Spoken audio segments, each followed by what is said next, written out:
Welcome to All This Math.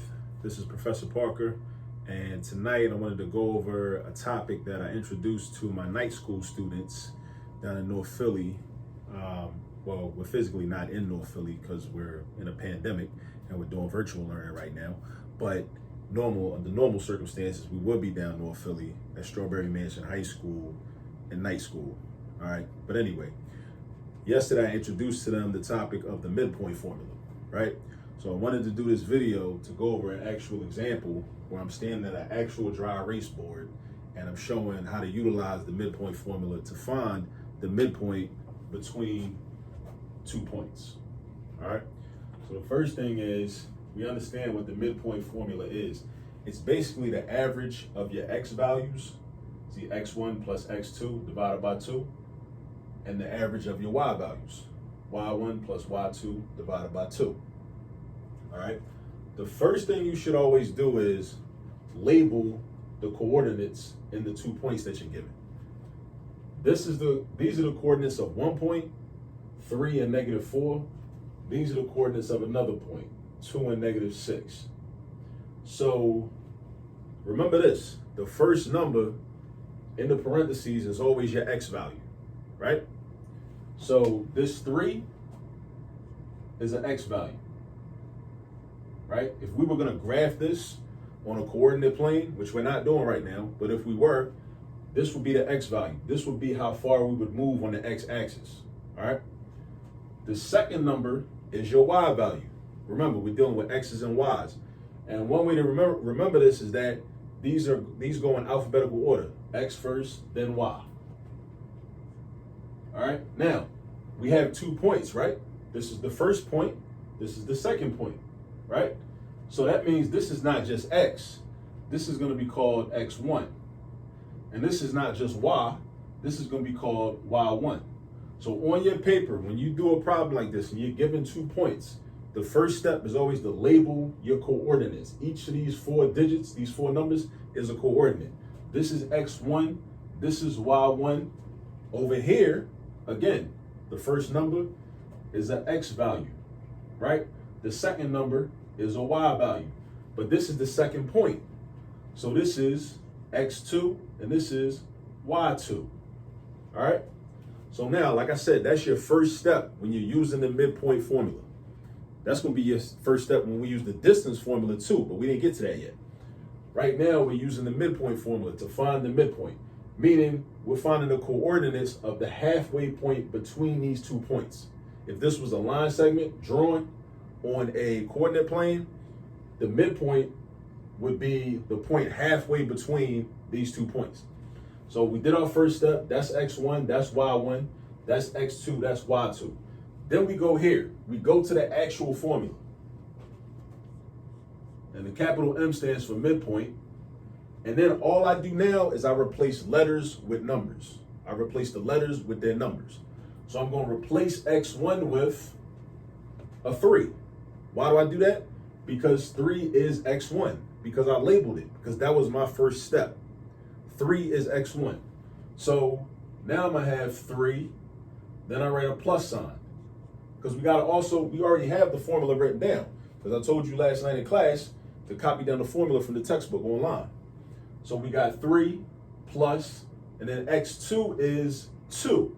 See? That's why it helps to label everything. All right? Then we draw your fraction bar, and you write a 2. All right? Then you put a comma, and then you go to the y1. What's y1? -4. How do I know that? Because it's labeled. -4, y1. -4, y1.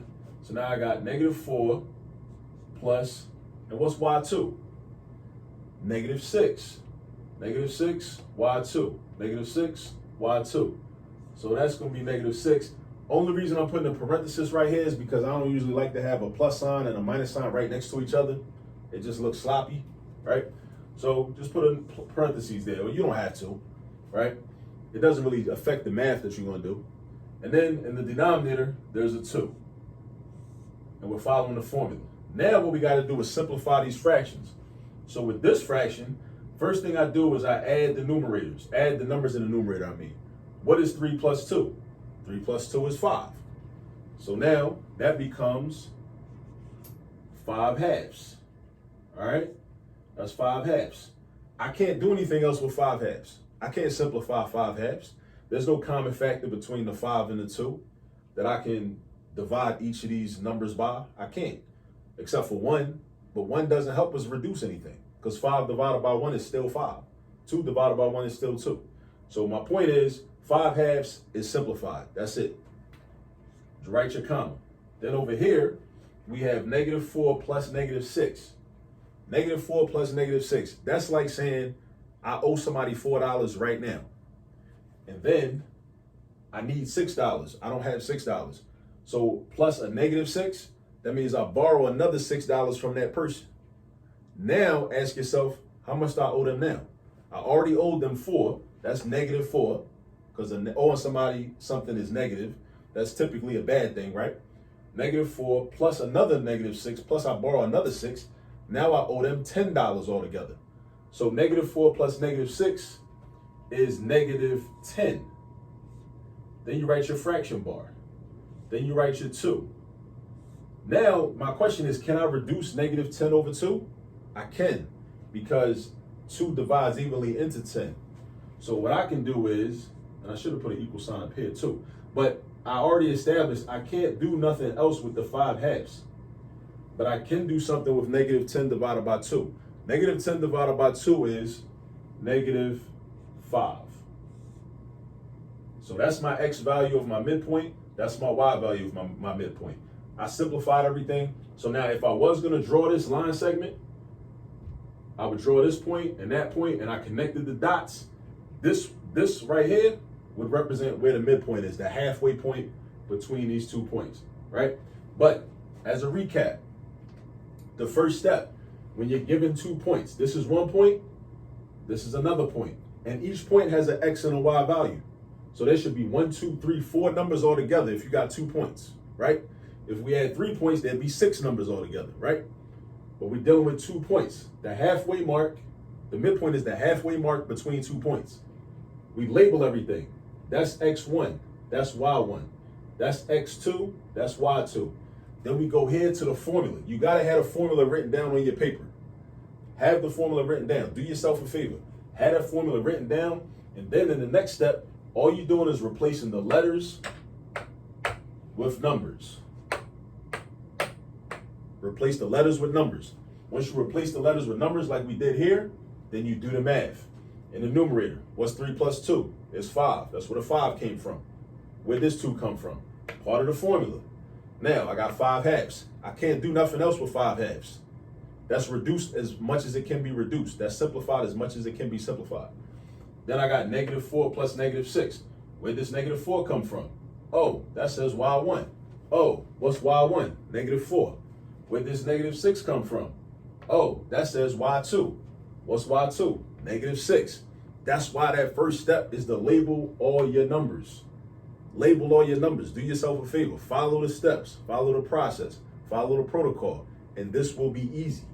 All right? But then you got -4 plus -6. We established that that's equal to -10. Right? Then I got -10 over 2. I can reduce that. I can divide -10 by 2. And I get -5. So these are the coordinates of my midpoint. And this is the final answer. If you wanted to, if you felt like changing this and you don't want the fraction, you could do 5 divided by 2 in your calculator, and that would give you 2.5. If you want to. That's on you though. That's your prerogative. This is a good answer, and this is a good answer. Either way. All right? Now, I hope that helps you out with the little homework assignment I gave you. And thank you for tuning in. Please go to the YouTube page. Go on YouTube, search #AllThisMath. All this math. And like and subscribe. All right? Peace.